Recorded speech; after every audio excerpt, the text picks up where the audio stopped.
แต่ว่าคือ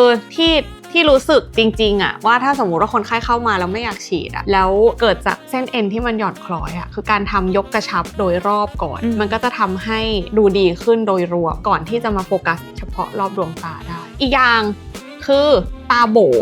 คนที่แบบกระบอกตาค่อนข้างลึกอะค่ะมันมีวิธีการรักษายังไงบ้างไหมกระบอกตาลึกแบบบางคนอาจจะเห็นตรงแบบข้างบนที่มันแบบโบกเข้าไปเลยเหมือนทำให้ดูแบบโหนกคิ้วมันดูชัดมากๆอะมันจะดูเอจจิ้งมันจะดูแก่ปัจจุบันก็มันมีทั้งผ่าตัดกับไม่ผ่าตัดถ้าอยากแก้ปัญหาจบครั้งเดียวก็อาจจะต้องผ่าตัดในการจัดเรียงไขมันอะไรอย่างเงี้ยค่ะรอบดวงตาแต่ถ้าบางคนเขาคิดว่ายังไม่อยากไปถึงขั้นผ่าตัดมันก็จะมีการฉีดแล้วก็ส่วนมากก็จะเป็น HA filler จะมีเทคนิคการฉีดให้แบบดูโปะน้อยลงแต่ว่ามันก็คือถ้าสมมุติว่าเรารู้จัก anatomy บริเวณนั้นดีๆมันก็ปลอดภัยใช่ไม่เป็นไรค่ะ